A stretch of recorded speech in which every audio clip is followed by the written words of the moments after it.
Waktu Esther diseret ke rumah utama keluarga Elmheim, dia udah tahu ini bukan sekedar rapat keluarga biasa. Kalian harus tahu, para tetua manggil dia buat ngehakimin kekacauan yang udah dia buat. Dan begitu dia berdiri di depan mereka, suasananya langsung tegang parah. Tepat di depan semua orang di ruangan itu, Zenis nuntut bukti kesetiaan Hayfried dengan nyuruh dia ngebunuh anaknya sendiri. Tapi bukannya nurut, Hayfried tanpa ragu milih Aster. Meskipun itu artinya seluruh keluarganya bakal hancur. Momen itulah yang mengubah segalanya. Tanpa ada alasan buat diem lagi, Aster ngerobek bajunya dan nunjukin 7 sayap di punggungnya, bikin para tetua syok berat. Nah, biar kalian paham kenapa kekuatan ini bikin semua orang ketakutan, itu simpel. Lambang sayap itu adalah sumber kekuatan sihir. Dan selama ratusan tahun, gak ada manusia yang pernah punya 7 sayap. Kekuatan level dewa itu katanya cuma milik klan roh, asal muasal dari lambang sayap itu sendiri. Tapi gimana ceritanya dia bisa dapat kekuatan ini? Di sebuah tempat yang dingin dan kejam, Esther, dengan tubuh yang udah babak belur, nyamperin ayahnya dengan niat membunuh yang kuat setelah nuduh ayahnya sengaja ngejebak dia biar mati. Bapaknya ngaku dan malah nyebut Aster si tak bersayap. Makanya dia harus mati biar nggak bikin malu nama keluarga Elmheim. Ngomong-ngomong soal keluarga Elmheim, mereka itu keluarga ahli bela diri terhebat di benua. Dan tugas mereka adalah ngelindungin keluarga kerajaan. Kepala keluarganya adalah ayah Aster, Roderick Elmheim, yang merupakan satu-satunya orang dengan 7 sayap di seluruh kerajaan. Dia pernah nyelamatin Aster yang hampir mati kedinginan di badai salju. Dan buat nebus utang itu, Aster ngelakuin semua perintah Roderick. Kebayang kan nyeseknya? Aster nggak punya apa-apa buat balas budi karena dia nggak punya sayap. Lambang sayap itu intinya bukti kekuatan sihir. Makin banyak sayapnya, makin gede mananya. Karena dia satu-satunya di keluarga bangsawan itu yang nggak punya sayap, saudara-saudaranya jadi sering manggil Aster si tak bersayap. Meskipun begitu, Aster tetap latihan pedang setiap hari, berharap suatu saat pengabdiannya bakal dihargai. Akhirnya, dia dan pasukannya dikirim ke misi yang udah pasti gagal, tapi dia berhasil selamat. Sekarang, dia emang luka parah dan kelelahan. Tapi dia dendam banget sama ayahnya yang udah ngebuang dia. Esther bilang ke Roderick kalau dia percaya dan ngikutin dia, tapi malah dikhianati sebagai balasannya. Roderick malah ngejek dia. Nanya, emang alat kayak dia punya harapan apa? Terus nyuruh dia pergi karena udah nggak dibutuhin lagi. Tapi jauh di lubuk hatinya, amarah Aster meledak dan dia langsung nyerang Roderick pakai pedangnya. Dia benci sama dirinya sendiri karena udah ngikutin Roderick secara buta, sambil ngatain dirinya idiot. Pedang Aster berhasil mendarat di tubuh Roderick. Tapi anehnya, nggak ada goresan sedikit pun. Tiba-tiba, Aster ditahan dari belakang pakai pedang mana, dan 2 pemuda muncul di belakangnya. Salah satunya motong lengan kirinya, sementara yang satu lagi nebas kaki kanannya. Aster teriak kesakitan sambil jatuh ke tanah dengan darah muncrat dari mulutnya. Ternyata 2 orang itu adalah abang-abangnya sendiri.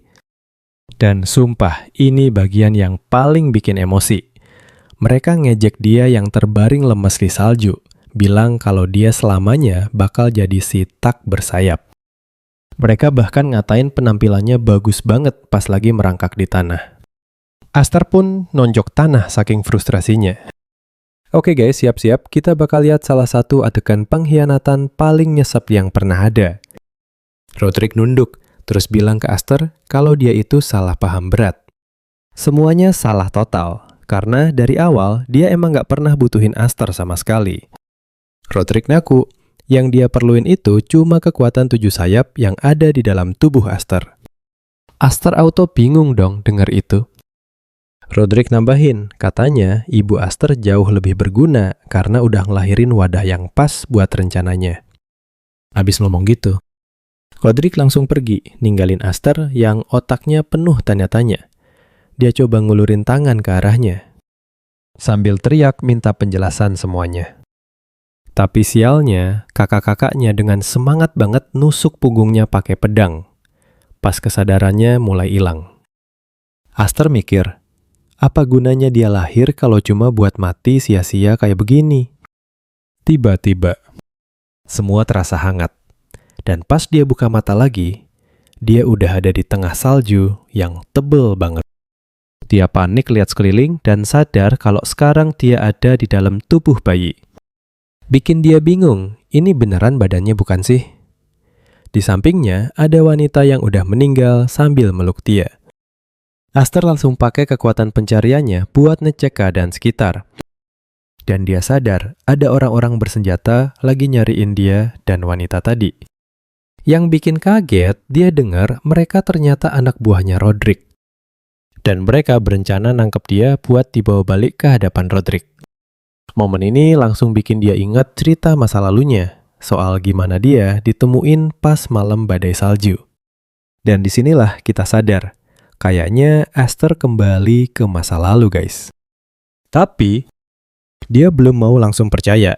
Dia mikir buat mastiin ini nanti, yang penting sekarang adalah kabur dulu. Dia tahu kalau cuma diem di tempat yang sama, dia bakal berakhir di tangan Roderick lagi. Walaupun wujudnya cuma bayi. Aster mulai merangkak menembus salju sambil melapisi tangannya dengan mana biar bisa kabur secepat mungkin. Meskipun cuacanya ganas banget dan dia udah mulai kehabisan tenaga. Aster sama sekali nggak mau nyerah, karena dulu pun dia selalu merangkak. Di kehidupan sebelumnya. Gila kan? Kalian lihat sendiri, semangat hidupnya buat bertahan itu luar biasa. Setelah merangkak jauh banget, dia akhirnya pingsan dan gak lama kemudian ditemuin sama Hifrit. Kepala keluarga Hifrit, seorang Viscount yang kebetulan lagi jalan bareng putrinya. Hifrit ngegendong Aster sambil heran. Kok bisa ada bayi di tempat aneh begini? Hifrit ngeliat jejak di salju yang ditinggalin Aster dan kaget banget pas sadar betapa jauhnya bayi ini udah merangkak. Tapi di saat yang sama, dia juga bingung sebenarnya ini anak siapa. Pas Aster akhirnya bangun, dia diliatin sama gerombolan anak cewek yang pengen banget ngajak dia main. Aster auto panik dong, ya iyalah siapa juga yang gak bingung sama situasi ini coba. Karena ketakutan sama apa yang terjadi. Dia langsung lompat dan merangkak kabur. Tapi cewek-cewek itu malah ngejar sambil nyuruh berhenti. Insting bertahan hidup Aster langsung aktif, dan dia terus merangkak buat kabur dari mereka. Dia akhirnya nekat ngedorong badannya ke langit pakai sihirnya, dan dia langsung sadar kalau dia dalam bahaya besar. Soalnya, dia mulai jatuh ke tanah tanpa bisa berhenti. Tepat pas dia mau ngehantam tanah dan langsung kepeng. Dia ditangkap sama sang Viscount yang ngejek dia sebagai bocah paling misterius. Keringat dingin langsung bercucuran. Sadar banget dia barusan hampir mati konyol. Tiba-tiba, Aster menatap pria itu dan saat itulah dia sadar kalau dia ada di tangan Hifrit, seorang Viscount dari wilayah Roderick. Aster auto panik karena ini nggak mungkin banget. Gila, masa iya dia nyasar ke rumah keluarga Elmheim yang lain? Kalian bayangin coba rasanya. Jadi singkatnya, Hifrit adalah kepala keluarga Viscount yang merupakan cabang dari keluarga Elmheim. Dia adalah salah satu dari dua sayap yang dulunya dipercaya buat melindungi keluarga kerajaan. Tapi, Aster makin bingung karena harusnya Hifrit udah tewas dalam perang saudara nggak jelas yang bikin keluarganya hancur total. Ini jelas banget nandain ketakutannya kalau dia udah kembali ke masa lalu. Tapi dia jadi pusing tujuh keliling, niatnya kabur dari Roderick, malah nyasar ke tangan saudaranya. Istri Hifrit juga ikut menggendong Aster sambil ngomong kalau dia kaget banget sihir Aster lepas kendali sampai bisa nerbangin dia ke langit. Wanita itu sadar kalau Aster mencoba kabur karena ketakutan. Lalu dia mencium keningnya buat nunjukin kalau Aster ada di tangan yang aman. Wanita itu mengelus pipinya, bikin Aster jadi lebih tenang. Hifrit lalu bilang ke istrinya kalau Aster punya kekuatan dahsyat dan lambang di punggungnya adalah buktinya. Istrinya pun membawa Aster ke cermin buat ngecek lambang di punggungnya. Dan mereka melongo pas lihat lambang itu adalah 7 sayap. Gila, ini dia bagian yang paling kita tunggu-tunggu. Bahkan Aster sendiri kaget kalau dia punya lambang 7 sayap di tubuhnya.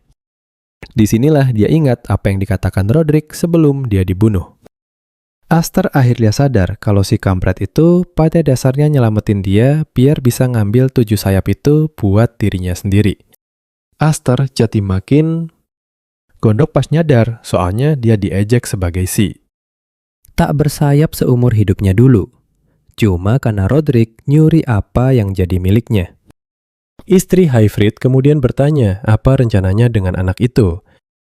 Begitu Aster dengar ini, dia langsung panik karena dia nggak mau kekuatannya jatuh ke tangan keluarga Elmheim. Soalnya dia butuh kekuatan itu buat balas dendam ke Roderick. Mengejutkan, Hayfried malah bilang ke istrinya buat adopsi Aster. Nah kan, di luar dugaan kita semua. Aster kan masih kecil dan belum bisa terbang sendiri. Hayfried bilang dia bakal tanggung jawab sampai Aster bisa ngurus dirinya sendiri. Dan saat itu juga, pintu kamar kebuka dan para gadis jatuh ke lantai, ketahuan kalau mereka nguping dari tadi. Mereka ngaku kalau mereka penasaran karena khawatir sama Aster.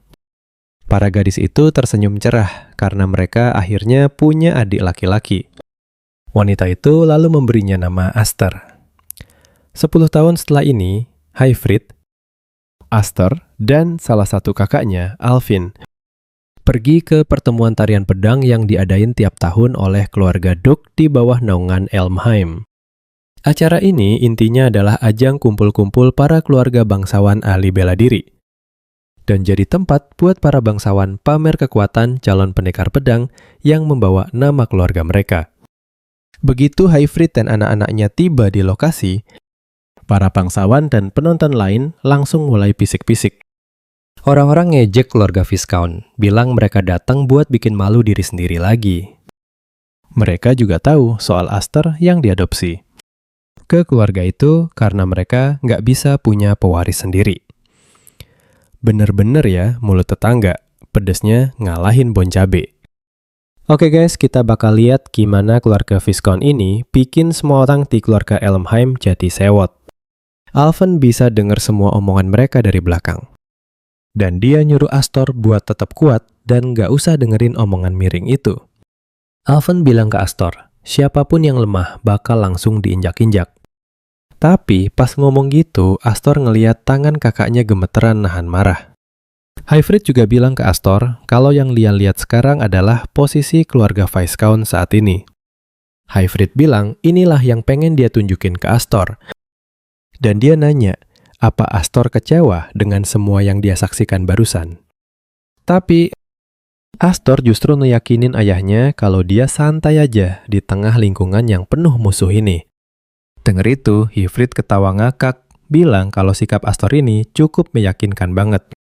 Soalnya di kehidupan sebelumnya, debut Aster di masyarakat itu jadi aib buat keluarga Elmheim. Makanya tempat ini penuh kenangan pahit buat dia. Tapi sekarang dia udah jadi orang yang beda total karena 7 sayap telah kembali. Nah, perhatiin baik-baik. Aster ngedongak dan ngeliat kakak-kakak yang ngebunuh dia lagi natap dari jendela.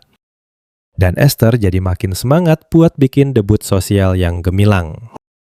Mereka hidup di era para ksatria berkuasa, di mana kekuatan pedang adalah segalanya, puncak dari ilmu berpedang. Intinya, simbol mutlak yang ngegambarin semua itu ya lambang sayap. Sambil nonton duel dari balkon, Alvin ngeluh betapa semuanya terasa begitu megah dan menekan. Alvin akhirnya ngerti kenapa Furen dan Flair malas banget buat dateng. Sementara Astor, di sisi lain, nggak bisa lupa gimana malunya dia di kehidupan sebelumnya pas acara ini. Alvin sadar kalau adiknya lagi ngelamun. Dan manggil namanya buat nyadarin dia. Terus nanya apa dia gugup. Alvin bilang wajar aja kalau dia gugup, soalnya ini festival tari pedang pertamanya. Astor bilang dia nggak gugup, malah nostalgia. Kalian pasti ngerti kan gimana rasanya? Malah semua ini terasa menjijikan buatnya. Hifrit lalu pamit karena ada pertemuan penting yang harus dihadiri. Hifrit bilang ke Astor kalau dia nitipin kakaknya ke dia. Tapi Alfen protes, ngingetin ayahnya kalau dia setahun lebih tua dari Astor. Astor pun meledek dia. Bilang kalau kakaknya ceroboh, makanya dia yang megang kendali. Hifrit lalu bilang ke Astor ada banyak anak seumurannya di sana. Dan dia bisa pakai kesempatan ini buat cari teman dan koneksi. Tapi dia ngebisikin sesuatu. Nyuruh dia buat mastiin gak ada yang tahu soal 7 sayap. Begitu ayahnya pergi, Astor jadi serba salah karena dia tahu. Permintaan ayahnya itu lebih gampang diomongin daripada dilakuin. Malah, Astor jadi bingung gimana caranya bergaul kalau semua orang di sekitarnya kelihatan musuhin dia. Tiba-tiba, Alfen ngeliat Astor jalan pergi, dan dia nanya adiknya mau kemana. Astor jawab dia mau cari temen, dan gak lama dia nyampe di tempat anak-anaknya Roderick. Si rambut merah, Dallas, nanya Astor itu siapa, dan Astor ngenalin diri sambil senyum, bilang kalau dia itu adik bungsu mereka. Astor bilang dia tadi lihat Dallas dari luar, jadi dia mutusin buat datang nyapa. Dallas auto bingung sampai abangnya, Creon, ngejelasin kalau Astor itu anak adopsi keluarga Viscount. Nah lo, kira-kira gimana ya reaksi mereka selanjutnya? Oke guys, siap-siap. Dari sinilah si Dallas baru sadar siapa Astor. Dia langsung ngakak buat ngejek abis-abisan. Katanya dia akhirnya ngerti kenapa inisial nama Astor itu F, bukan A kayak keluarga utama. Esther cuma diem, masih keinget gimana 2 orang ini ngebunuh dia di kehidupan sebelumnya. Astor nggak nyangka dulu dia selalu dibuat ketakutan sama mereka. Tapi pas ngeliat mereka sekarang, dia sadar mereka ini cuma bocah-bocah yang lagi main perang-perangan. Tiba-tiba Alvin muncul, nyuruh Astor buat udahan dan tinggalin mereka. Pas Alvin mau narik Astor, si Dallas malah manggil sambil ngejek, nanyain apa dia masih ngumpet di belakang bapaknya.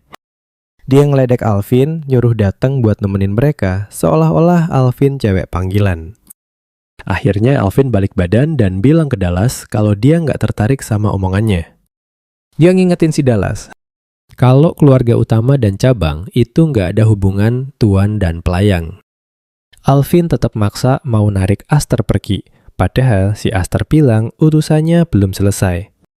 Dallas mutusin buat manas-manasin suasana dengan ngecek Alvin lagi.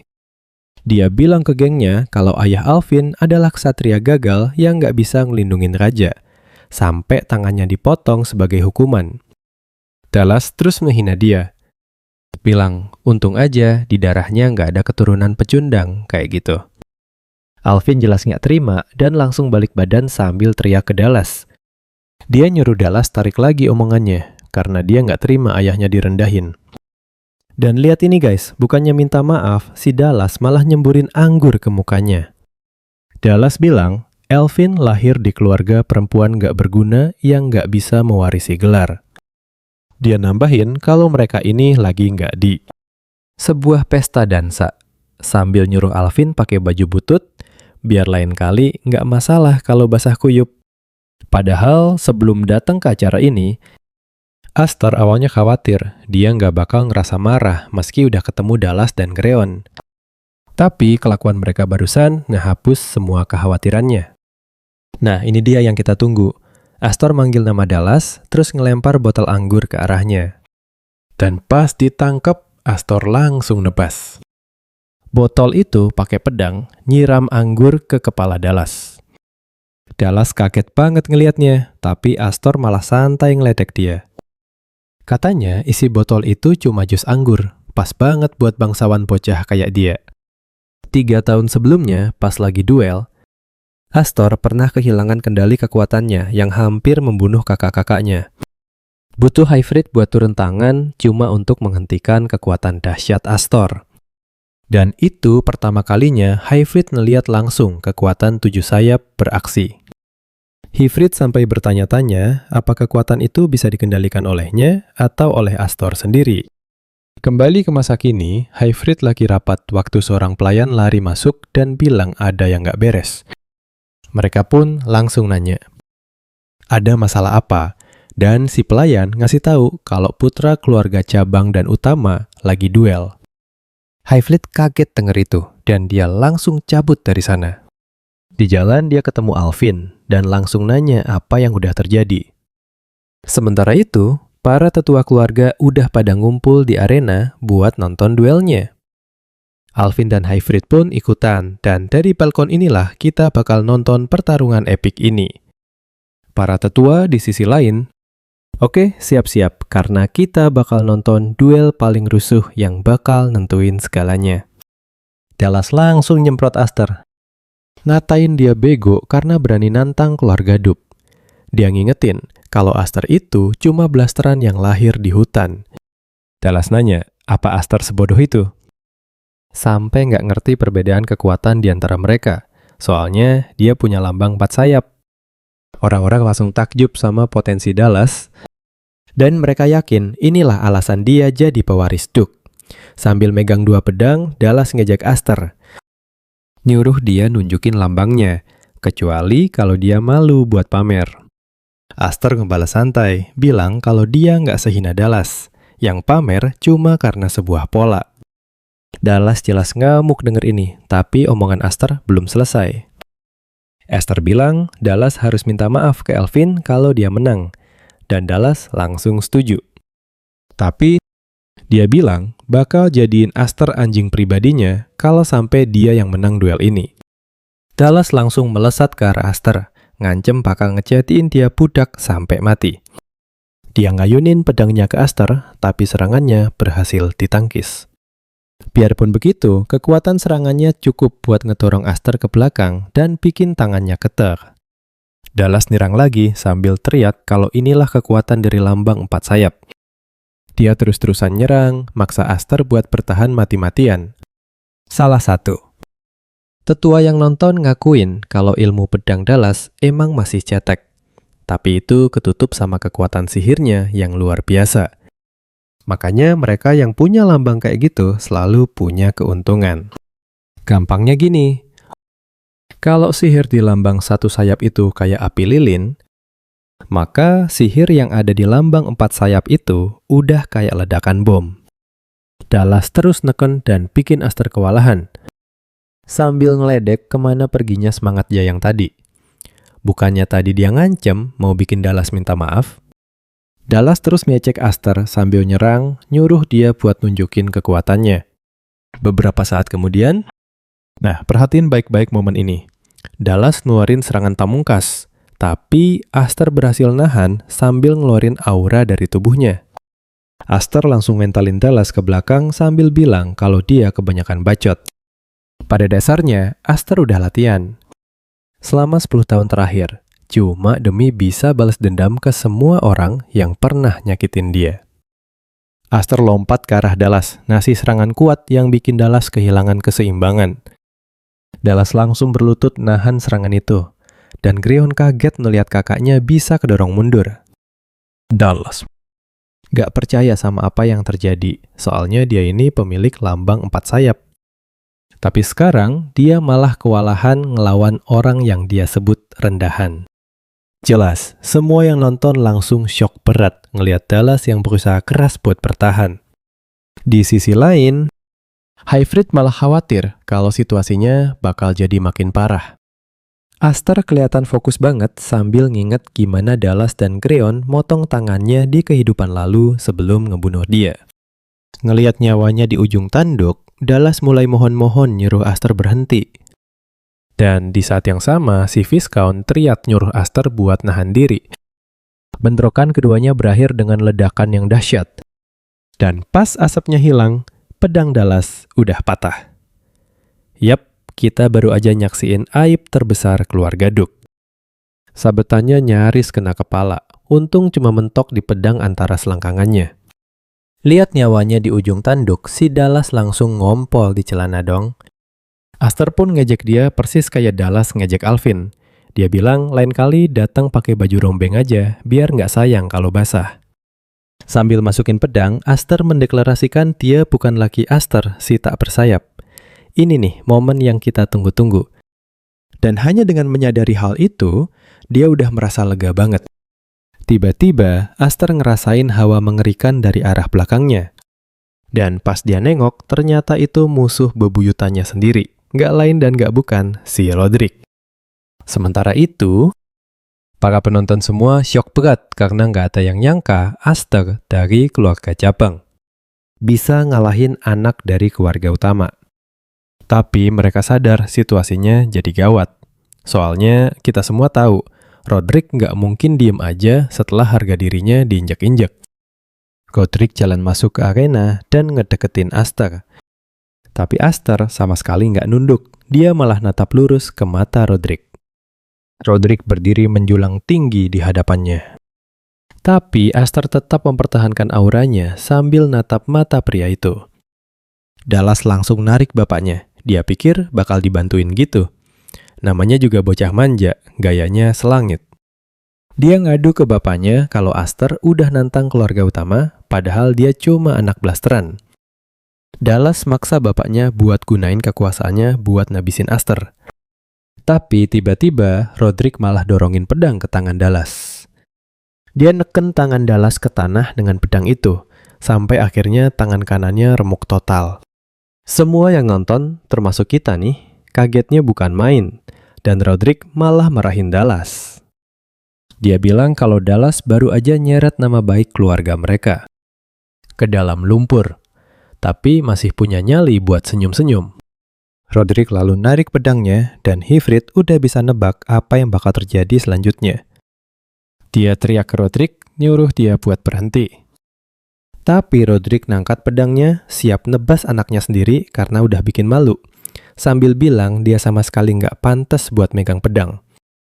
Tepat saat itu, Aster lompat ke antara Dallas dan bapaknya.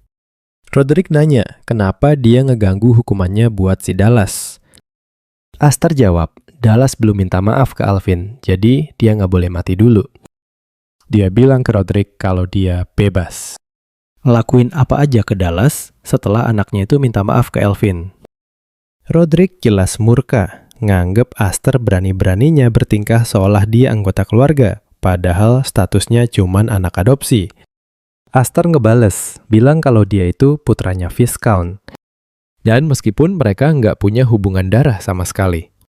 Harga diri seorang satria dan beban nama keluarga adalah hal yang udah dia pelajari baik-baik dari ayahnya. Roderick pun mutusin buat nyerang balik Aster pakai ini. Dia bilang sebagai anggota dari keluarga Viscount. Dia udah nggak perlu repot-repot ngerusak reputasi keluarga utama, yang jadi kebanggaan pedang andalan raja. Roderick bilang ke Aster apa yang barusan terjadi itu bukan masalah yang bisa dianggap berantem bocah biasa. Dia ngingetin kalau Ifrit aja ngorbanin tangannya sebagai harga waktu dia bikin salah. Roderick lalu nanya, apa yang bakal Aster korbankan? Tapi Aster ngejawab dengan bilang ke Roderick kalau yang terjadi barusan bukanlah berantem antar saudara, tapi duel yang sah. Aster bilang ke Roderick kalau dia cuma ngebales hinaan yang dilontarkan ke keluarga Viscount pakai pedangnya. Aster ngingetin Roderick soal omongannya sendiri. Mereka yang nggak bisa balas dendam nggak pantas pegang pedang. Nah loh, kita lihat siapa yang kena mental sekarang. Aster nekasin kalau dia nggak suci ngasih sehelai rambut pun. Salah satu tetua, yang ternyata seorang Earl, kaget banget sama nyali Astor.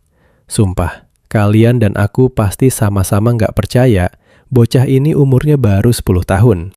Dengar omongan Astor, Roderick langsung nyuruh dia pasang kuda-kuda dan Astor pun siap di posisi bertahan. Roderick langsung ngelancarin serangan yang bikin Astor nabrak tembok sampai meledak kenceng. Semua orang langsung syok, ngira si Astor udah tamat riwayatnya. Tapi tahan dulu, ini bagian yang paling bikin melongo. Ifrit yang murka langsung nerjang abangnya sambil ngunus pedang. Tapi serangannya ditangkis Roderick. Ifrit bodo amat dan langsung lari ke tempat Astor. Pas debunya hilang, dia ngeliat pedang Astor patah di tanah. Tapi yang bikin kaget, Astor masih berdiri tegap sambil megang sisa pedangnya, siap buat ngelawan lagi.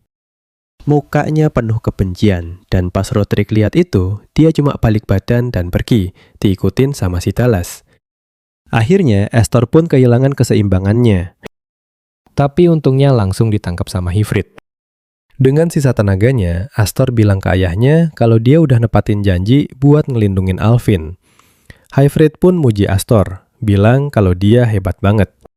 Di sisi lain, salah satu tetua nyindir Rodrik, bilang kalau dia pakai cara bocah. Rodrik sih setuju aja. Tapi katanya reputasi keluarga bisa hancur kalau dia biarin Astor seenaknya. Makanya dia sedikit berkompromi. Si tetua itu lalu nyebut Astor bintang baru yang bersinar karena punya kekuatan dan nyali buat nantang Rodrik yang agung.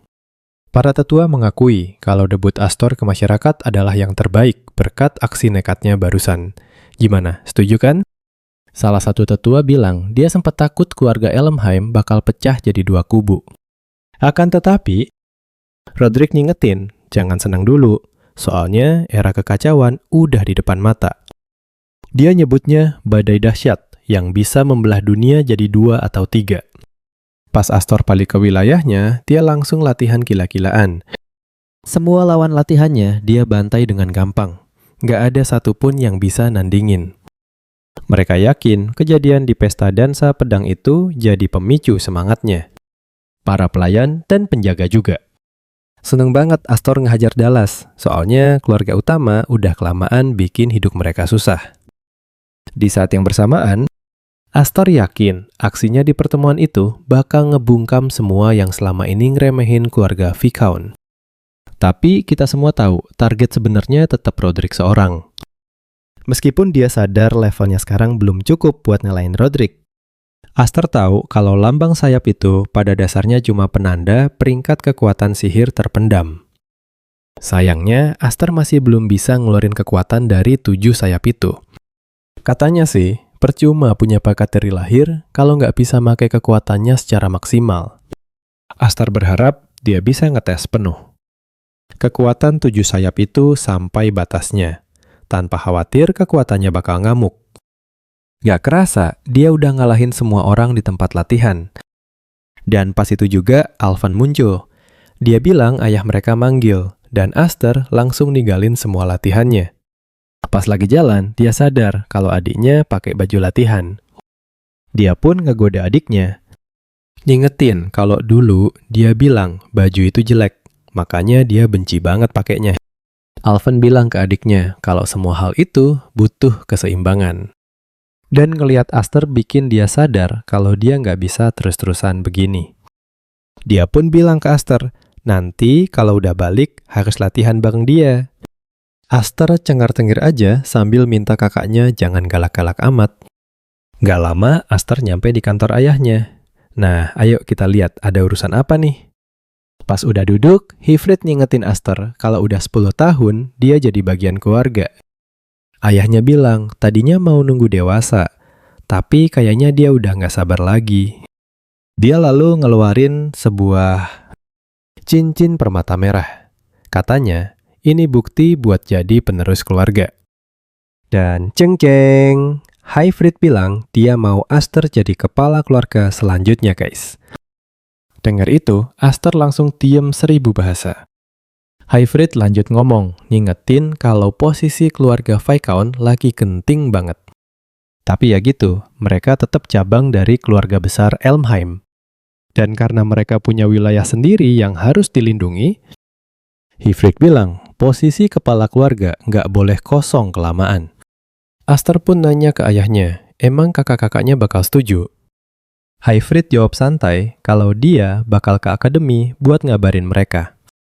Astor bales, dia yakin banget kakak-kakaknya, Malva dan Kudo, yang lagi di Akademi Ksatria pasti nolak, apalagi si Kudo. Astor bilang Kudo itu benci banget sama dia cuma karena dia cowok. Apalagi ditambah dia punya anugerah kekuatan 7 sayap. Astor langsung berdiri, bilang ke ayahnya dia nggak bisa nerima tanggung jawab itu. Dia ngingetin lagi, dia bahkan nggak bisa ngontrol sihirnya dan hampir celakain kakaknya. Astor bilang nggak akan ada yang bisa ngebujuk kakaknya, dan pas dia mau pergi, Hifrit nyeletuk kalau dari dulu dia udah curiga Astor ini beneran bocah apa bukan. Hifrit lalu ngaku, Tadinya cincin itu mau dijadiin hadiah buat festival tari pedang. Tapi kayaknya Aster lebih pengen hadiah yang lain. Bapaknya lalu ngeluarin kotak dan pas dibuka, isinya pedang sihir, Gram. Plot twist banget. Yang ukurannya sih lebih mirip belati daripada pedang. Hifrit bilang ke Aster, pedang ini bisa ngendaliin kekuatan 7 sayap miliknya. Abis meeting di kantor, Hifrit ngajak Aster masuk ke hutan. Aster kaget, mereka harus pergi. Sejauh ini cuma buat nunjukin pedang. Hifrit bilang, ini cuma buat jaga-jaga. Hifrit tahu Aster itu hobi ngerusak barang, jadi dia nggak mau ambil resiko. Makanya, nyobain pedang di aula latihan jelas pilihan yang salah. Hifrit bilang ke Aster kalau Gram itu pedang sihir yang diwariskan cuma ke anak laki-laki tertua keluarga Elmheim. Hifrit juga ngaku sengaja bawa pedang itu dari rumah utama khusus buat dia. Hifrit pun membuka kain yang nutupin pedangnya. Dan Aster syok melihat itu cuma gagang pedang pendek. Hifrit bilang walaupun pedangnya kelihatan nggak punya bilah, tapi kalau dialiri sihir, bilahnya bakal terbentuk sempurna dari kekuatan penggunanya. Hifrit langsung pamer dengan ngeluarin semua kekuatan sihirnya. Dan lihat deh, serangannya ngeluarin ledakan energi dahsyat yang ngeratain semuanya. Serangan itu langsung ninggalin kawah raksasa di tanah. Hifrit ngasih tahu Aster, pedang itu bakal nyedot sihir kalau dipakai sembarangan. Hifrit bilang ini pedang bersejarah, dan dia nanya apa Aster mau mencobanya. Jujur aja, siapa sih yang bisa nolak kesempatan kayak gini? Aster pun langsung mengambil pedang itu dan mencobanya. Dan yang bikin kaget, mananya tiba-tiba mengalir sendiri ke pedang, melepaskan ledakan dahsyat ke langit. Orang-orang di mansion melihat ini, dan salah satu penjaga mengira ada komet jatuh dari langit. Tapi, rekannya malah mengejeknya norak, katanya ada sesuatu terbang ke atas, bukan jatuh. Tapi si penjaga tetap nggak percaya. Lalu Alvin memotong pembicaraan, bilang kalau fenomena itu pasti disebabkan oleh Aster. Balik lagi ke hutan. Aster takjub dengan kekuatan pedang itu, tapi Hifrit langsung mengoreksinya. Dia bilang sihir Aster lah yang luar biasa, bukan pedangnya itu sendiri. Hifrit menyebutkan belum pernah ada satu orang pun yang memiliki lambang 7 sayap di sepanjang sejarah garis keturunan keluarga Elmheim. Hifrit percaya Aster bakal punya kekuatan untuk melampaui Rodrik begitu dia menguasai kekuatannya. Akan tetapi, kekuatan sebesar itu guys juga berpotensi menabur benih konflik karena kehebatannya. Dia memberitahu Aster bahwa semua orang akan mengejarnya jika tahu dia punya 7 sayap. Katanya akan ada yang ingin mengeksploitasi dirinya. Dan akan ada juga yang ingin membunuhnya dengan dalih bahwa dia adalah pengganggu. Hifrit lalu mendesak Aster untuk memastikan dia jadi sangat kuat selagi bisa untuk menghindari hal ini. Aster setuju dengan ayahnya karena dia belum siap menjalani hidup sengsara, seperti yang dia alami di kehidupan sebelumnya. Aster kemudian berterima kasih atas hadiahnya, meyakinkan ayahnya bahwa dia akan menguasai 7 sayap dan pedang itu. 3 hari kemudian, Kudo dan Malva kembali dari Akademi Malam. Kudo merentangkan tangannya, menunggu adik-adiknya menghampirinya. Tapi keduanya malah berlari melewatinya dan langsung menuju Malva. Kudo kaget karena diabaikan. Kita semua tahu kan rasanya gimana dicuekin gitu. Dan saat dia protes, mereka bilang Kudo selalu mengacak-acak rambut mereka. Tapi Kudo nggak mau terima. Masa orang kalem kayak dia melakukan hal semacam itu? Tiba-tiba dia melihat Alvin dan langsung berlari untuk memeluknya. Dan akhirnya dia melakukan hal yang dia klaim nggak pernah dia lakukan, dengan mengacak-acak rambut Alvin. Malva lalu bertanya pada orang tuanya di mana Aster. Hifrit pun memberitahu di mana Aster, dan Kudo langsung pasang kuping tajam. Sementara itu, Aster masih berjuang keras untuk mengendalikan pedangnya. Dia menderita kehilangan kekuatan sihir yang berlebihan hanya karena mencoba melakukan ini. Dan dia mulai bertanya-tanya apa yang harus dia lakukan agar bisa seperti ayahnya. Lagi pusing-pusingnya, Kudo muncul bawa pedang. Nah, disinilah ceritanya bakal makin seru, guys. Astor kaget melihat kakaknya sudah kembali, dan Kudo memarahinya karena tidak datang menyambut. Kudo bertanya, apakah dia tidak muncul untuk menyambut mereka karena merasa spesial dan tidak perlu memperhatikan mereka?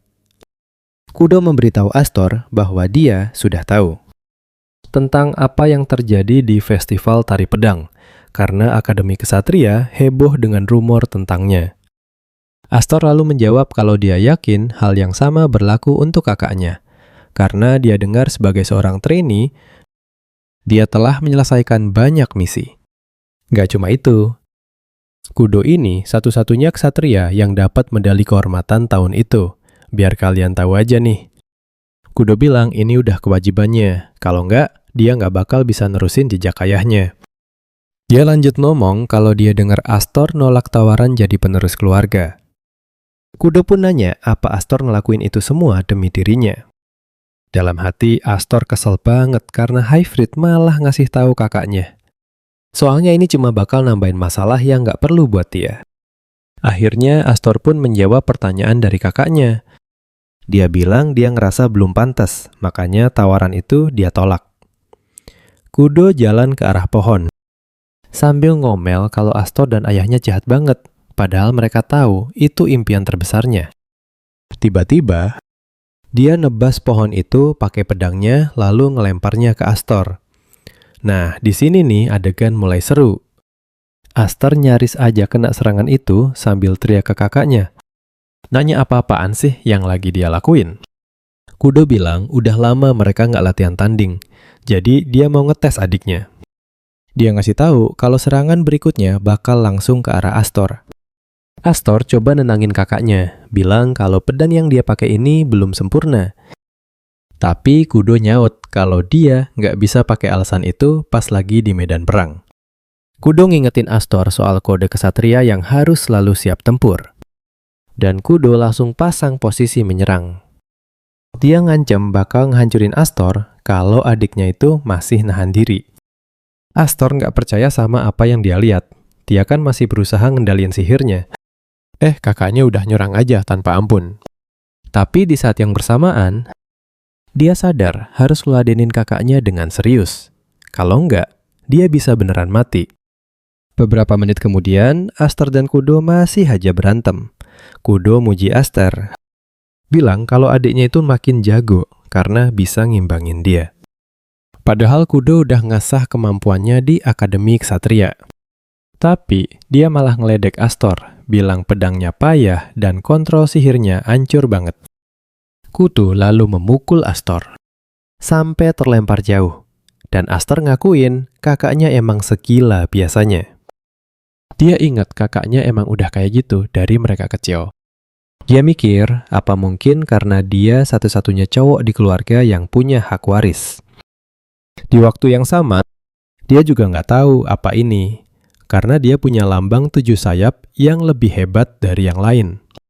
Astor nganggep kakaknya kayak badai hidup, dikit-dikit ngajak duel sambil nyalahin keadaan.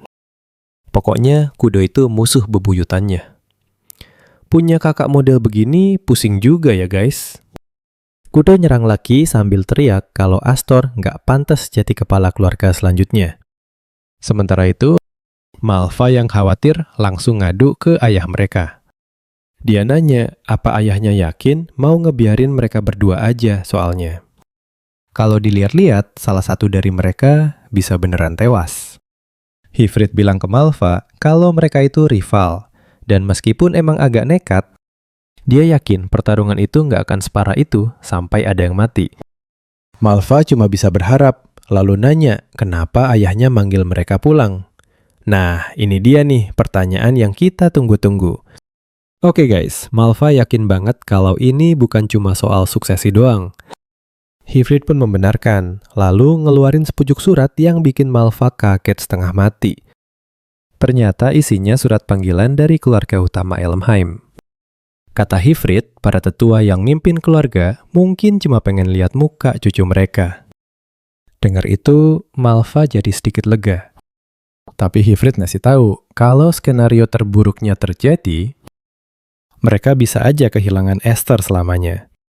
Sementara di hutan, Aster mohon ke kakaknya buat ngomong baik-baik karena dia udah nolak urusan suksesi. Dia bilang ayah mereka pasti udah ngasih tahu soal itu. Tapi kata Kudo, Hifrit nggak setuju sama keputusannya. Nah, disinilah adegan serunya dimulai, perhatiin baik-baik. Aster harus nahan serangan brutal kakaknya yang kayak hantaman palu raksasa. Aster nyaris aja kesabet. Tapi untungnya dia berhasil ngelakin pedang Kudo ke samping. Dia teriak-teriak nyuruh kakaknya buat dengerin penjelasannya. Tapi Kudo malah ngehantam dia pakai pukulan tumpul yang cukup kuat buat ngancurin organ dalamnya. Aster langsung batuk darah dan sadar kalau kakaknya ini ternyata kuat banget.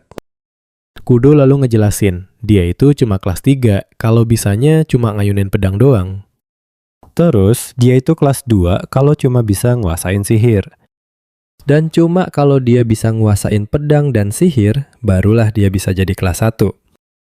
Kudo bilang kalau dia itu kecewa berat sama Aster. Karena beda jumlah lambang sayap itu nunjukin beda jumlah mana yang bisa ditangani. Intinya sih, beda satu sayap itu setara 3 kali lipat kekuatan. Artinya secara sihir dan stamina, Kudo yang punya 5 sayap harusnya kalah jauh dari Aster. Karena hal itulah, Kudo ngomelin Aster. Harusnya dia bisa nahan semua serangannya dengan gampang. Tapi dia malah lari lagi ke ilmu pedang kesukaannya. Kudo nanya, apa Aster emang nggak percaya sama kekuatannya sendiri? Atau dia takut bakal ngamuk lagi kayak beberapa tahun lalu? Begitu Aster denger ini, dan momen ini nih yang kita tunggu-tunggu. Dia sadar kalau selama ini dia takut sama kekuatan 7 sayapnya. Dia mikir, jangan-jangan tanpa sadar dia masang batas di kekuatannya. Pantesan aja pedangnya jadi nggak stabil. Dia sengaja nahan sihirnya sendiri karena takut kejadian buruk bakal keulang lagi. Kudo lalu bilang Aster itu punya semua yang dia pengenin dan langsung nyerang lagi. Sambil teriak, kalau emang takut, mending kasih semua kekuatannya ke dia aja. Tapi sekarang beda cerita. Esther dengan gampang mentalin dia pakai kekuatan sihirnya. Kudo aja sampai kaget, dan Aster malah bilang makasih karena udah ngebuka matanya. Aster langsung maju tanpa pedang, bikin Kudo mikir apa dia kehabisan mana. Tapi dia langsung buang pikiran itu. Soalnya dia yakin banget mana Aster nggak mungkin habis. Aster itu punya sihir tak terbatas di dalam 7 sayapnya. Dan meski belum bisa nguasain penuh, dia berencana memusatkan semua sihirnya jadi satu serangan telak saat itu juga. Serangannya masuk, tapi Kudo berhasil nahan sambil ngeledek dia. Dia bilang keren juga Aster bisa mikirin cara kayak gitu dalam sekejap. Dan inilah deklarasi yang kita tunggu. Aster bilang dia nggak akan menyia-nyiakan kehidupan keduanya. Kekuatannya maupun pedangnya. Dan pastinya bukan keluarganya. Dia bilang akan mempertahankan semua yang dia punya sekarang. Soalnya dulu dia berjuang keras buat dapetin semua ini. Kudo jadi bingung, apa maksud abangnya ngomongin soal kehidupan kedua segala. Tiba-tiba Aster loncat ke arahnya, dan disinilah pertarungan mereka makin serius guys. Tiba-tiba, Aster ngilang, dan pas muncul lagi, dia ngasih tahu kakaknya kalau dia nggak bakal nahan diri lagi. Dia nebas kenceng banget ke Kudo, dan Kudo ngerasain pedangnya nembus perutnya, seolah-olah badannya kepotong jadi 2. Gak lama kemudian, Kudo bangun di kamarnya, dan dia bingung kok bisa tiba-tiba udah ada di sana. Kagetnya, Malva ada di kamarnya, dan nyambut Kudo seolah-olah baru bangkit dari kematian. Kudo pun langsung sadar kalau dia tadi lagi di tengah-tengah duel dan langsung nanya ke Malva apa yang terjadi. Malva ngejelasin kalau Aster sendiri yang bawa dia balik. Katanya Kudo ketiduran pas lagi duel. Aster ngiranya kalau Kudo kecapean gara-gara perjalanan, tapi jelas Kudo nggak setuju sama sekali. Nah, Kudo ingat lagi momen duel pas Aster kayaknya beneran nebas dia.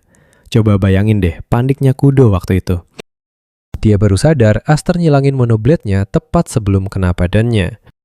Dia nyimpulin kalau yang dia rasain itu cuma sisa-sisa mana yang lewatin tubuhnya.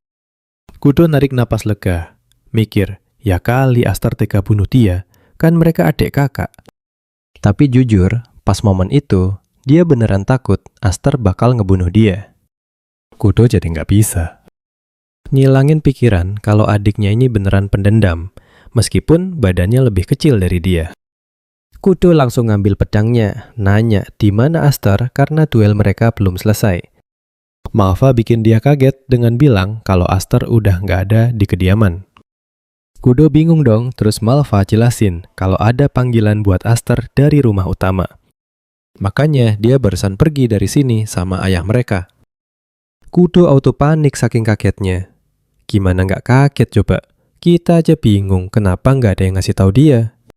Sementara itu, Aster dan Hifrit lagi di kereta kuda menuju ke rumah utama. Hifrit ngasih tahu Aster kalau orang-orang yang bakal mereka temui adalah para tetua yang ngedukung keluarga Elmheim dari balik layar. Dia nyebutin kalau mereka itu mantan kepala keluarga utama dan cabang. Artinya, mereka adalah orang-orang paling berpengaruh di seluruh klan Elmheim. Hifrit ngeyakinin Aster kalau mereka ini masih punya kendali penuh. Meskipun udah pensiun, makanya mereka dijuluki penguasa bayangan. Hifrit bilang ke Aster kalau para penguasa ini nggak pernah nunjukin ketertarikan sama Aster sejak dia diangkat anak. Makanya dia juga bingung kenapa mereka tiba-tiba manggil Aster sekarang. Aster bilang ke ayahnya, kalau ini kemungkinan besar gara-gara insiden di festival tarian pedang. Dia lanjut bilang, katanya para tetua Elmheim itu lebih ngehargain gengsi keluarga dibanding emas atau bahkan nyawa mereka sendiri. Katanya sih, siapapun yang merusak citra keluarga bakal dilempar ke kandang buat jadi makanan binatang buas. Hifrit kaget banget Aster tahu soal ini, dan dia nanya dari mana Aster dengar hal itu. Aster ngejawab dengan gugup dan ngalihin pembicaraan, sebelum akhirnya ngaku. Kalau dia udah nyiapin diri buat dihukum atau paling parahnya diasingkan. Hifrit nanya, apa dia yakin kalau dia siap pergi tanpa pamitan? Dan jawaban mantap Aster ini bikin kita semua penasaran banget sama nasibnya. Model, dia bilang emang udah niat cabut dari pas kakak-kakaknya datang. Selain itu, dia juga yakin banget kalau Kudo nggak suka ada dia di sekitarnya, karena dianggap ganggu. Yang artinya, si Kudo bakal lebih santai kalau dia pergi. Aster nambahin, berkat Kudo, dia akhirnya mulai ngerti cara ngendalin Graham. Dan dia yakin bisa ngeluarin kekuatan Seven Wings lebih banyak dari sebelumnya. Dia bilang ke ayahnya, buat jangan coba-coba bantu dia lagi mulai sekarang. Apapun yang terjadi, karena dia siap bertahan hidup sendiri. Nah, disinilah ceritanya mulai seru guys. Kudo tiba-tiba nongol di jendela kereta. Dia teriak ke Aster, bilang kalau dia itu yang paling muda. Jadi nggak usah sok-sokan dewasa gitu deh. Aster kaget setengah mati lihat kakaknya nempel di kereta kayak tokek. Kudo langsung ngebuka pintu dengan paksa. Dan Aster makin syok lihat cewek berambut merah itu lari ngejar kereta mereka. Kudo langsung ngomelin Aster, bilang kalau dia itu jahat banget ninggalin kakaknya tanpa pamit sepatah kata pun. Kudo bilang dia dengar kalau Aster dipanggil sama tetua agung dari keluarga utama. Dan itu masalah besar, soalnya dia sama Malva aja belum pernah dipanggil. Hifrit lalu bilang ke Kudo kalau dia nggak bisa ikut ke kediaman utama. Dan Kudo ngeyakinin kalau dia juga udah tahu kok soal itu. Makanya ayah mereka manggil pulang dari akademi buat jagain kediaman selama dia pergi. Kudo nambahin kalau dia sadar panggilan itu artinya Aster lagi dalam situasi yang bahaya banget. Bahkan nih, dengerin baik-baik, Melvus bilang ada kemungkinan Aster nggak bakal bisa balik lagi. Aster coba nenangin suasana, bilang ke Kudo kalau itu berlebihan banget. Dia kan cuma mau ke sana buat ngobrol. Tapi jauh di lubuk hatinya, Aster tahu kalau kepulangannya itu nggak ada jaminan sama sekali. Kudo lalu ngaku kalau dia benci banget sama Aster karena dia itu cowok dan punya Seven Wings. Aster juga selalu dapat perlakuan istimewa. Dia bahkan lebih kuat dari kakaknya yang lebih tua, dan bisa bersikap dewasa padahal dia adiknya. Kudo ngaku dia benci semuanya, tapi tetap aja. Kudo bilang dia nggak bisa buang fakta kalau Aster itu keluarganya. Nah kan kita semua tahu lah tipikal tsundere kayak gini. Walaupun Aster sok kuat dan dewasa, itu nggak ngubah fakta kalau dia tetap adiknya. Kudo nyuruh Aster buat pastiin dia balik lagi ke rumah karena dia masih pengen duel lawan adiknya itu. Dan pas dia pergi, dia ngeyakinin Aster kalau lain kali dia nggak bakal ngasih ampun. Dia lompat keluar kereta dan Aster cuma bisa ngeliatin sambil bingung. Sebenarnya kakaknya itu datang mau ngomong apa. Tapi tetap aja, dia bersyukur dan dalam hati berjanji buat kembali ke keluarganya. Kudo berdiri di belakang kereta yang menjauh dan melambaikan tangan, nunjukin betapa sayangnya dia sama adenya itu. Gak lama setelah itu, mereka tiba di kediaman utama dan disambut sama penjaga bersenjata lengkap.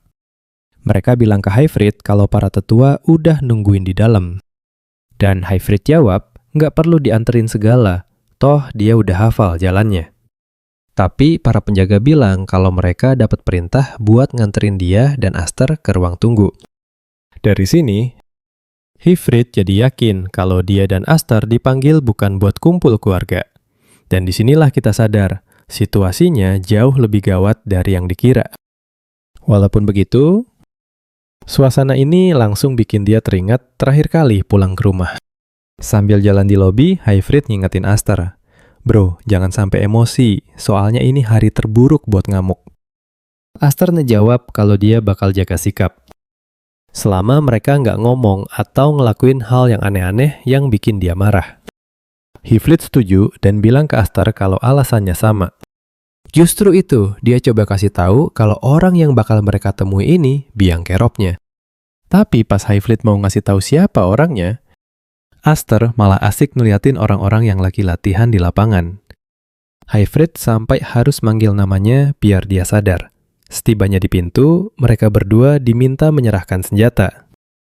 Begitu mereka masuk ke dalam ruangan, mereka disambut oleh seorang tetua yang ngejek Hayfried karena nggak pulang selama 10 tahun.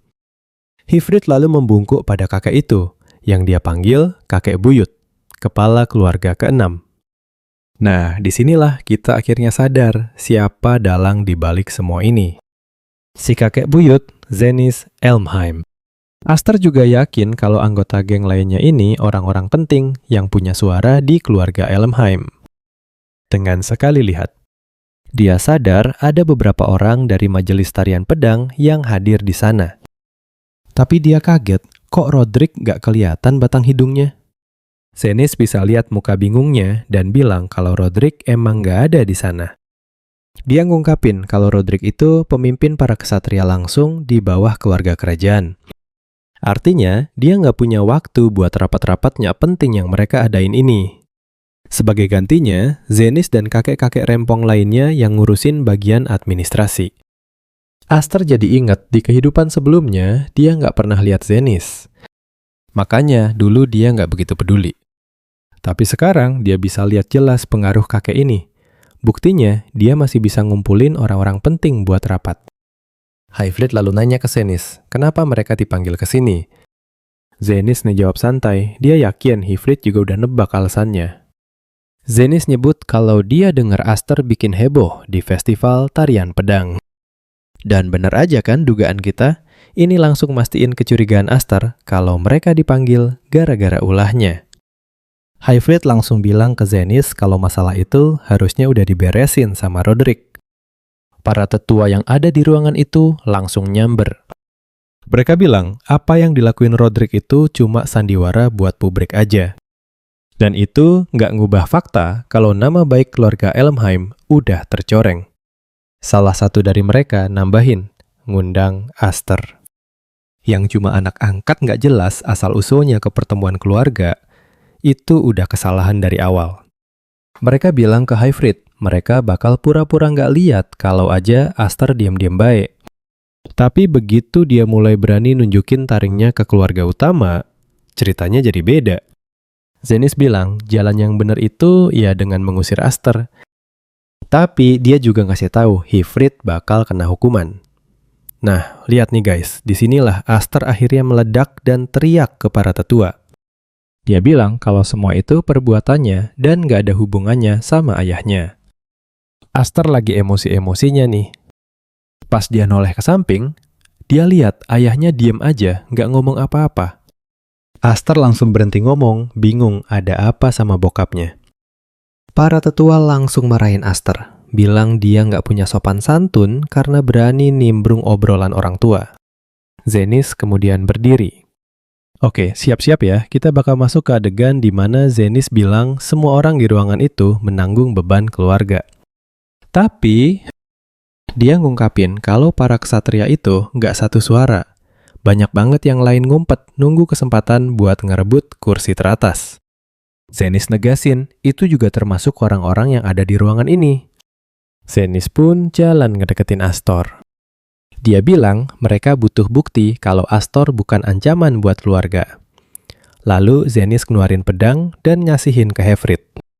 Zenis langsung nyindir Hevrit soal kegagalannya waktu dia nggak bisa ngelindungin sang raja.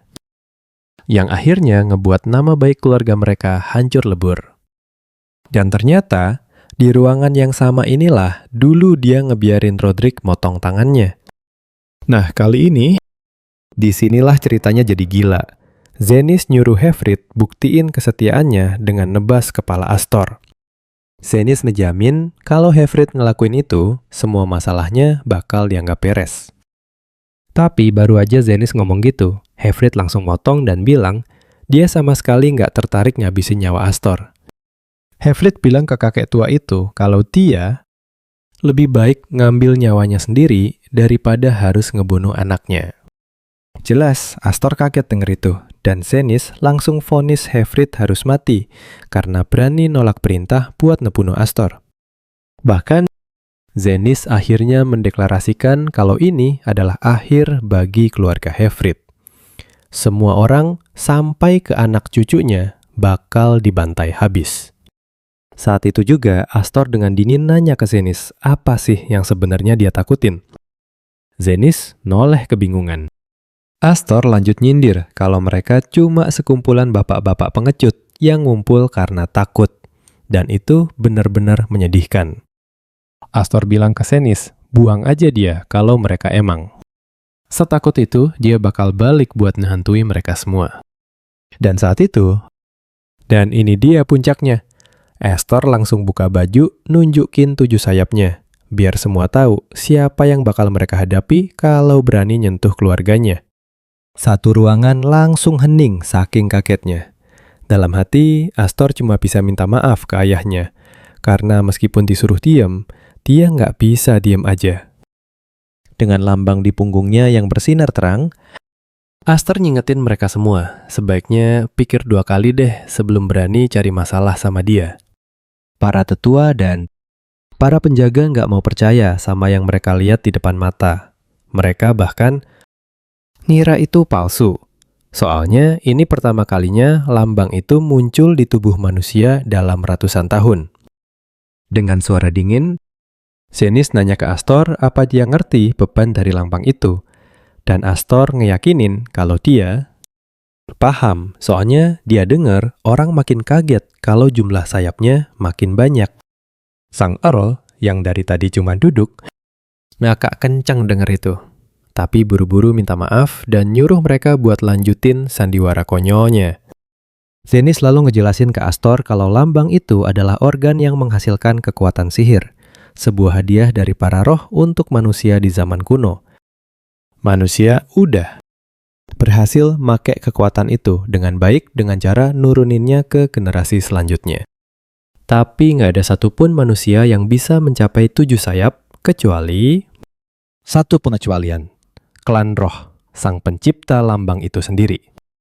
Astor pun nanya ke Zenis, apa dia mau bilang kalau Astor ini anggota dari Klan Roh? Zenis menjawab kalau ada kemungkinan, dengan syarat sayap yang dia punya itu beneran asli. Astor langsung jawab kakek tua itu kalau dia adalah anaknya Hevrit. Dia anaknya Hevrit, titik. Dan kita sama-sama lihat dia benar-benar nggak peduli soal asal-usulnya. Aster langsung nanya ke Zenith. Intinya, dia mau tahu si kakek siap jadi musuhnya atau enggak. Aster bilang bakal banyak banget keluarga bangsawan yang siap nampung dia kalau sampai dia diusir dari Elmheim. Aster ngasih tahu Zenith kalau ini bakal jadi masalah besar karena mereka udah takut sama pemberontakan. Jadi lebih baik buat nahan dia di sana. Soalnya dia adalah simbol Seven Wings, yang bahkan ngalahin Roderick yang agung. Semua orang langsung kicep dengar omongan Aster, dan dalam hati dia tahu cara mainin mereka. Dia ingat si kakek tua pernah ngomongin pemberontakan, dan beneran, itu bukan cuma omong kosong. Itu adalah perang saudara masif yang bakal nelen seluruh negeri. Dan karena dia tahu apa yang bakal terjadi, Aster udah siap buat tahu. Dari sekarang, siapa kawan dan siapa lawan, biar keluarganya bisa selamat. Zenith akhirnya nyengir dan nanya, apa Aster pikir dirinya sepenting itu? Dia bilang, nggak ada bukti sama sekali kalau Seven Wings yang dia punya itu asli. Dan Aster nantang, bunuh aja dia kalau nggak percaya. Tapi dia ngingetin kalau itu artinya bakal ada perang antara si kakek dan para tetua. Jauh di lubuk hatinya, Aster tahu Elmheim bisa aja ngebunuh dia, tapi dia mau lihat mereka bakal kemakan umpannya atau enggak. Tiba-tiba si Earl Mace tepuk tangan sambil berdiri. Nah, perhatiin baik-baik, disinilah ceritanya jadi seru. Dia bilang, mendingan adain ujian aja buat Aster. Para tetua teriak ke Mace, nanya apa maksud omongannya. Mace balik nanya, apa mereka siap ngelihat kekuatan Seven Wings? Mereka bingung maksudnya apa, dan dia ngingetin kalau mereka ada di klan bela diri terhebat. Pasti adalah beberapa ujian yang cocok di sekitar sini, katanya. Melihat ini, Aster langsung sadar kalau Mace adalah sekutunya. Yang mengejutkan, si kakek setuju sama usulan Mace dan nyuruh Aster ngikutin dia, karena ngedisiplinin. Cucu yang nggak bisa jaga omongan adalah tugasnya sebagai seorang kakek. Beberapa saat kemudian, mereka sampai di tempat ujian yang agak gelap. Zenith nunjukin jalan bawah tanah ke saluran air yang dulunya tempat evakuasi darurat. Tapi sekarang, Zenith ngurung monster sihir di dalam sana. Zenith bilang ujiannya simpel, dia cuma perlu ngalahin monster itu. Ifrit menghela napas frustrasi dan dia ngingetin Aster kalau dia udah bilang suruh rahasiain keberadaan Seven Wings, tapi Aster bilang ke ayahnya kalau dia nggak bisa selamanya nyembunyiin sesuatu yang sekeren itu. Pas dia turun ke lubang, Ifrit bilang, jangan sampai lengah. Mata Aster bertemu sama Mace dan dia bisa lihat tatapan penuh minat di matanya pas dia turun. Pas sampai di bawah, Aster ngerasain hawa dingin dan dia ngeliat kepala Telas tergeletak di tanah. Sumpah, gue sama kalian pasti kagetnya sama kan? Gila banget. Ini bikin dia syok berat. Dan Zenith ngaku kalau dia juga ngasih Dallas kesempatan nebus kehormatannya. Tapi dia cuma nangis-nangis doang sampai akhir, yang bikin muak ngeliatnya. Zenith nyuruh Aster jangan sampai ngecewain dia. Dan tiba-tiba, monster sihir biru muncul tepat di depan Aster. Monster itu langsung mengaum kencang, bikin Aster sadar kalau ujian kali ini beneran serius banget. Walaupun Dallas itu nyebelin banget, Aster sebenarnya kasihan juga sama dia. Tiba-tiba, monster itu langsung lari nyeruduk ke arah Aster. Tapi dengan sekali tebas, Aster langsung memotong-motongnya jadi beberapa bagian. Bikin semua penonton di sana langsung melongo. Kaget bukan main.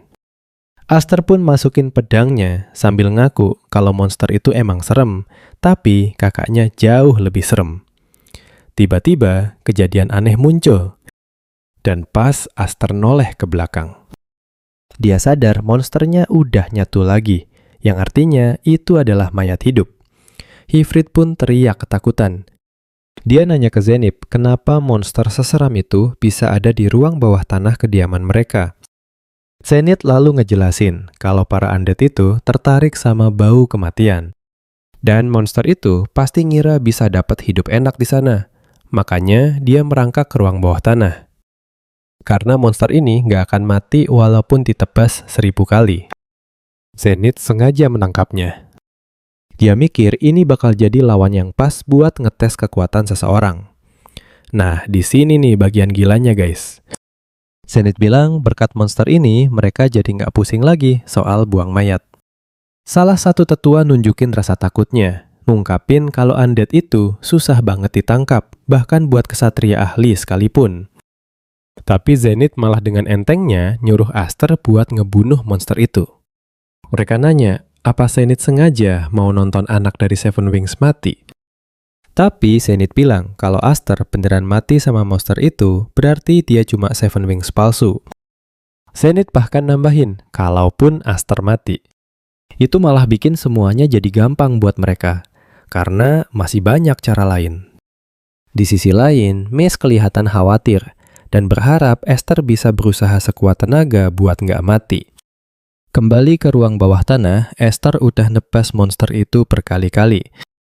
Tapi sama sekali nggak ada kemajuan. Kekuatan regenerasi monster itu jauh di atas rata-rata undead biasa.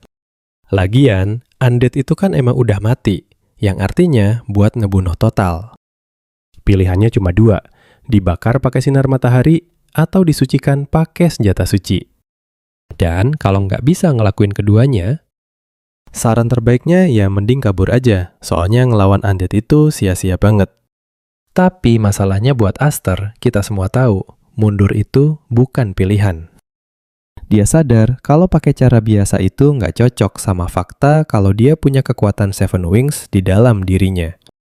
Intinya, dia harus ngehancurin undead ini pakai kekuatan super dahsyat buat nunjukin kemampuan dia yang sebenarnya. Aster pun ngelepasin sebuah serangan kuat yang bikin para tetua kaget di tempat duduk mereka, karena akhirnya bisa ngelihat kekuatan Seven Wings. Serangan terakhir, Aster ninggalin. Awan debu tebal yang nutupin ruang bawah tanah bikin penonton penasaran apa yang terjadi. Pas debunya mulai hilang, ternyata monsternya masih aktif, dan sebelum Aster sempat bereaksi, monster itu langsung menghantamnya sampai jatuh. Hifrit teriak manggil nama Aster, tapi Mace langsung nahan Hifrit buat nggak ikut campur nyelamatin dia.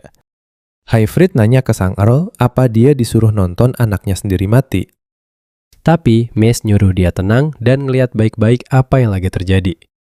Mace bisa ngeliat senyum di wajah Aster dan dia yakin Aster masih punya kartu as yang belum dikeluarin. Dengan posisi monster di atasnya. Aster ngangkat pedangnya dan ngalirin mana, nembakin ledakan energi kuat ke tubuh monster itu, persis kayak ayahnya di hutan. Monster itu langsung batuk darah, organ dalamnya hancur gara-gara ledakan tadi. Karena monster ini bandel banget nggak mau mati. Aster berencana buat terus-terusan nguras energi kehidupannya sampai akhirnya beneran tewas. Hifrit kaget ngelihat apa yang dilakuin Aster, soalnya dia cuma ngajarin sekali doang. Sumpah, kalian harus lihat ini. Aster malah ngebawa jurus itu ke level dewa. Gara-gara energi yang dia keluarin, seluruh area itu langsung bergetar hebat seolah-olah akan ambruk. Beberapa tetua panik dan mau kabur. Mereka pun ngajak Zenus buat ikutan. Tapi Zenus malah asik banget nonton apa yang ada di depannya. Zenus terpukau sama kekuatan luar biasa dari tubuh Aster, dan akhirnya dia ngerti kekuatan 7 sayap. Gak lama kemudian, para tetua yang panik akhirnya bisa berdiri lagi pas getarannya udah berhenti total. Mereka buru-buru ngecek apa yang terjadi, tapi Zenus diem aja di tempat dan ngeliat semuanya. Dia sadar kalau Aster ternyata ngejebak para undead di dalam pusaran sihir raksasa dan langsung membasmi mereka semua. Zenus cuma bisa setuju kalau itu adalah pertunjukan kekuatan mentah yang berkualitas sekaligus berjumlah besar. Sihir yang luar biasa, tapi sebenarnya nggak bisa disebut sebagai sebuah teknik. Ini nih yang bikin kita mikir, apa benar ini kekuatan dari 7 sayap itu? Zenith pun nanya ke Hifrit, apa dia yang ngajarin jurus barusan ke Aster? Tapi Hifrit bilang bukan. Dia ngaku kalau dia juga takjub sama perkembangan anaknya yang pesat banget dari hari ke hari. Mace langsung nanya ke tetua apa dia puas dan yakin Aster udah lulus ujiannya. Dengan wajah dan ekspresi yang serius, Zenith nanya ke yang lain apa ada yang keberatan, tapi nggak ada satupun.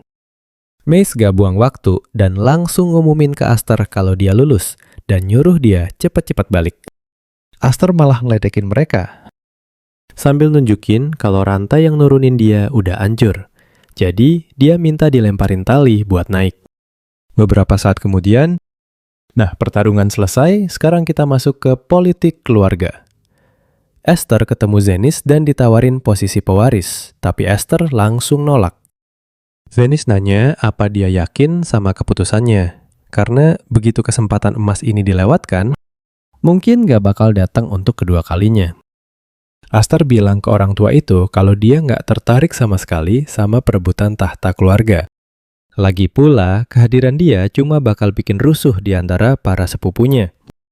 Aster bilang ke Zenith kalau tempatnya bukan di kediaman utama, tapi di rumah ayahnya, Hifrit. Zenith langsung bilang, dia boleh aja pura-pura rendah hati. Tapi dia nggak bisa nyembunyiin ambisi yang terpancar di matanya. Zenith bilang, kelihatan banget kalau Aster sebenarnya mau ngelawan Elmheim. Dan ini bikin Aster kaget. Zenith nanya, apa orang yang dia incar itu adalah Roderick? Tapi ekspresi Aster langsung berubah jadi waspada. Si kakek nyuruh dia santai dan ngeyakinin kalau dia nggak niat ngorek-ngorek motifnya saat ini. Aster pun balik nanya, kenapa? Soalnya dia ngira kalau para pemberontak itu musuh dari si kakek. Zenith ngingetin kalau keluarga mereka nggak solid-solid amat dan Roderick itu emang agak bermasalah. Zenith gak masalah ada Aster di sana kalau kehadirannya bisa jadi penghalang buat Roderick. Tapi dia ngingetin Aster, jangan pernah nunjukin taring ke dia lagi, atau nyawanya bisa beneran melayang. Pas Aster keluar dari ruangan itu, Aster cuma bisa ngakuin kalau kakek tua itu emang monster. Hifrit nungguin di lorong dan nanya si kakek tadi ngomong apa. Penasaran kan kita apa yang mereka bahas? Aster ngejelasin kalau kakek itu ternyata mau memasukkannya ke keluarga utama, tapi tawaran itu ditolaknya mentah-mentah. Hifri kaget banget mendengarnya, bahkan Mace yang ada di sampingnya juga setuju. Mace bilang ke Aster hidupnya bakal jauh lebih enak kalau dia resmi di bawah keluarga utama. Aster pun nanya ke sang Earl kenapa tadi dia membantunya. Tapi Mace malah pura-pura nggak tahu soal itu. Mace ngakunya sih cuma pengen iseng ngerjain Aster aja. Dia juga ngingetin Aster kalau sekarang dia beneran udah jadi Master Seven Wings. Pas mereka jalan di lorong, Aster bisa lihat para tetua ngeliatin dia dengan tatapan tajam. Dan semuanya punya niat yang sama, manfaatin Aster selagi dia masih bocah. Nah, disinilah kita mulai sadar cuy. Nggak ada yang gratis di dunia bangsawan ini. Soalnya kekuatan Seven Wings itu penting banget dan semua orang mengincarnya. Aster langsung nanya, apa Mace juga salah satunya? Mace jawab kalau dia itu direktur di Akademi Ksatria. Jadi nyari bibit-bibit unggul emang udah kerjaannya. Mace lalu menunjuk seorang kakek pirang di kejauhan dan bilang ke Aster kalau orang itu juga punya niat yang sama. Sambil pergi, Mace bilang dia bakal nunggu Aster daftar di Akademi Ksatria. Aster cuma bisa bengong, bingung ini orang kawan atau lawan saking misteriusnya. Hifrey kemudian menepuk bahu Aster. Ngajak pulang, karena dia pengen dengar semua cerita tentang aksi kerennya. Aster setuju dan bilang kalau ibunya pasti bakal heboh banget pas lihat semua luka di badannya. Sementara itu, Roderick dapat laporan kalau anaknya, Dallas, tewas dalam ujian dari Zenith. Karena Aster juga dijadwalkan ikut ujian yang sama. Roderick nanya ke si pembawa pesan apa yang sebenarnya terjadi. Orang itu pun ngasih tahu Roderick soal keberadaan Seven Wings, tapi Roderick kelihatannya nggak kaget.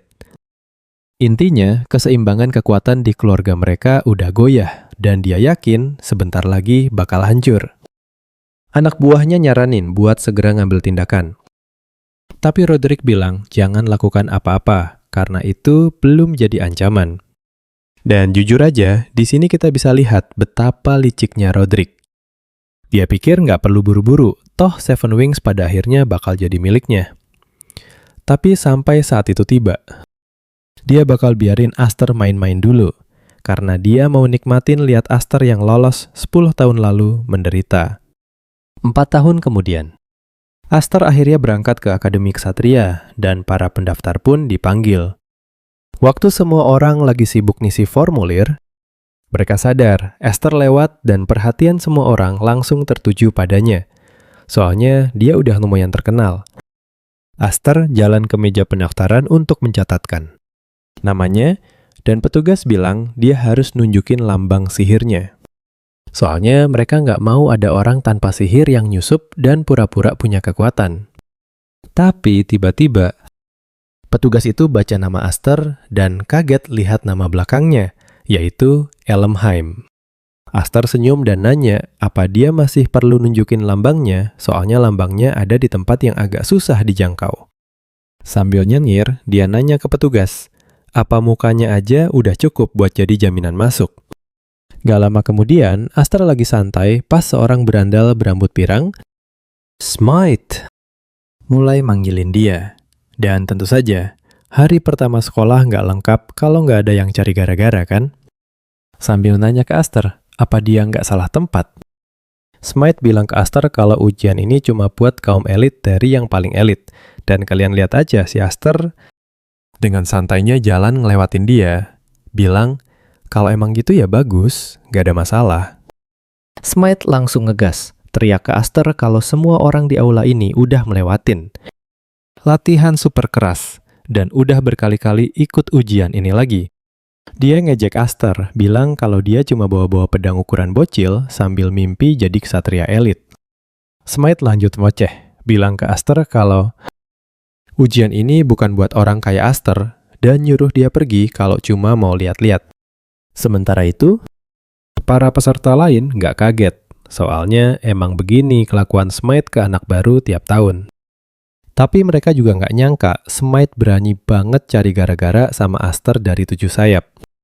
Smite jelas nggak tahu siapa Aster, dan pas banget saat itu, nah ini dia, Creon dan gengnya tiba-tiba muncul di lokasi.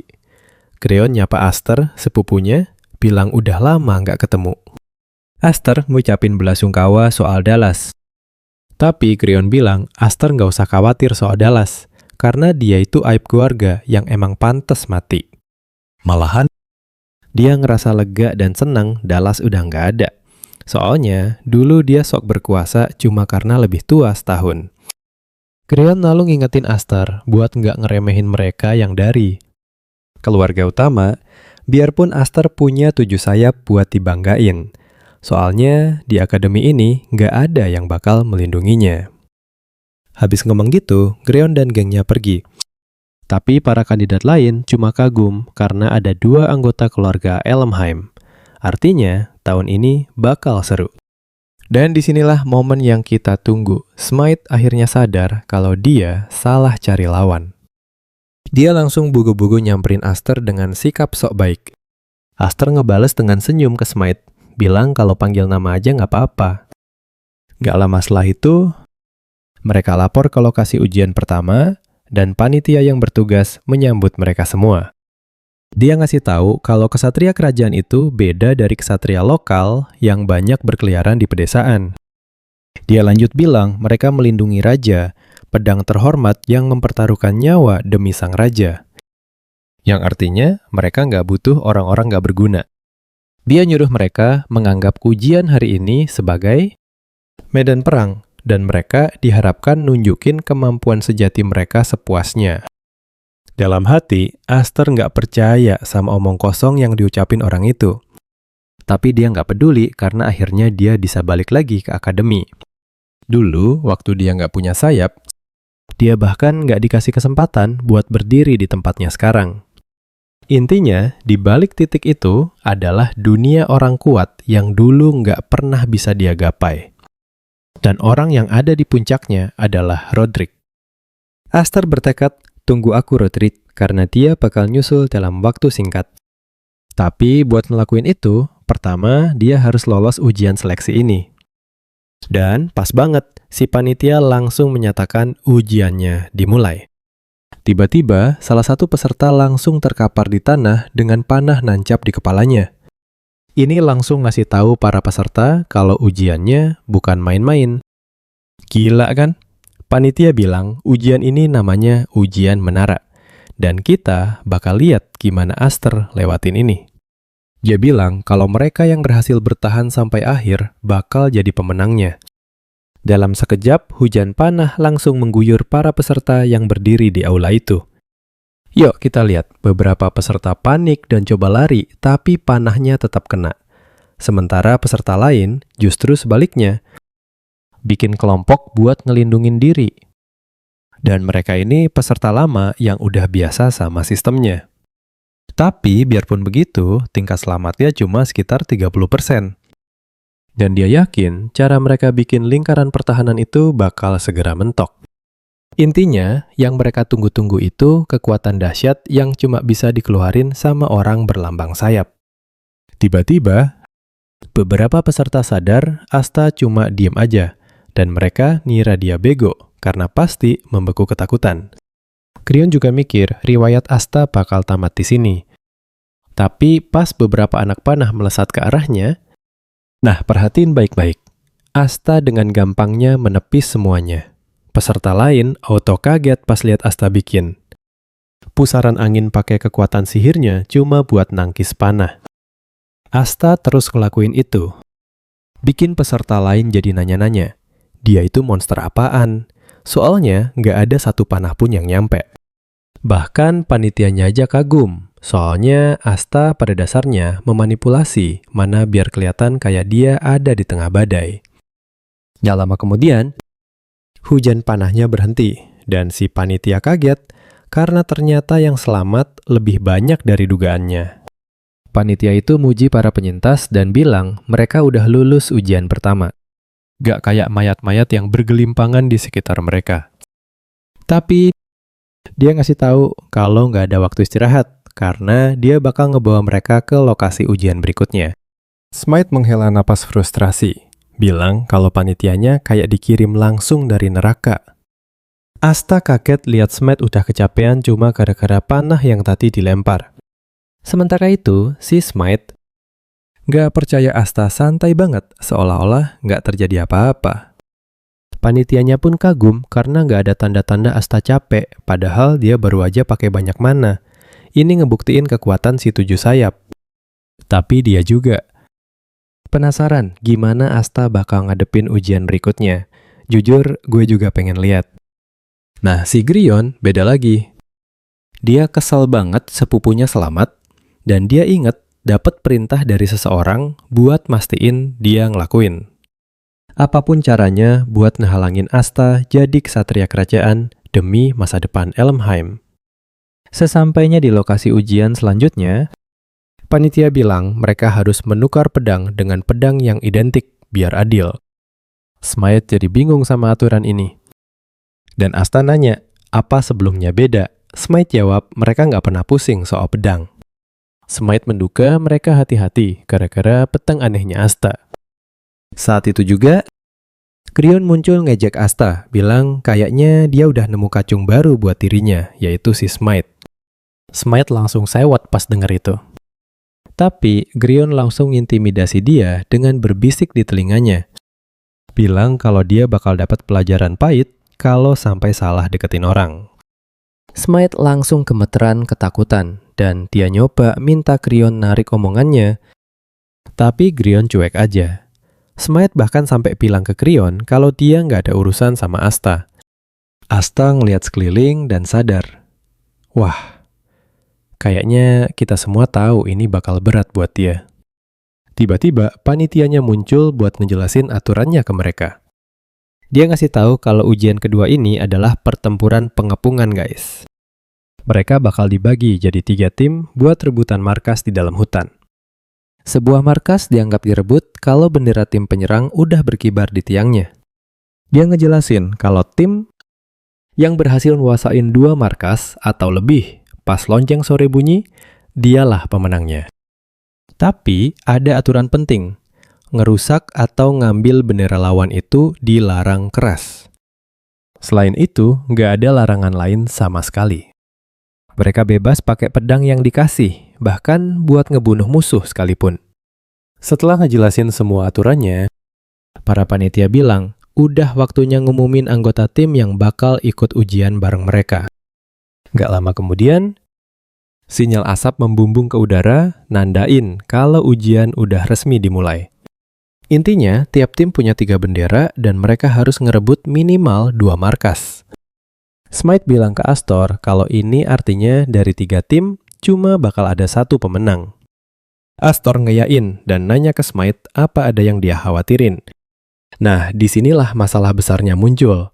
Anggota tim lain sadar mereka harus melawan Elmheim. Astor langsung wah, alamat bakal kacau balau ini ceritanya. Smythe bilang mereka semua ketakutan sama pembalasang Elmheim, soalnya lawan mereka adalah Creon.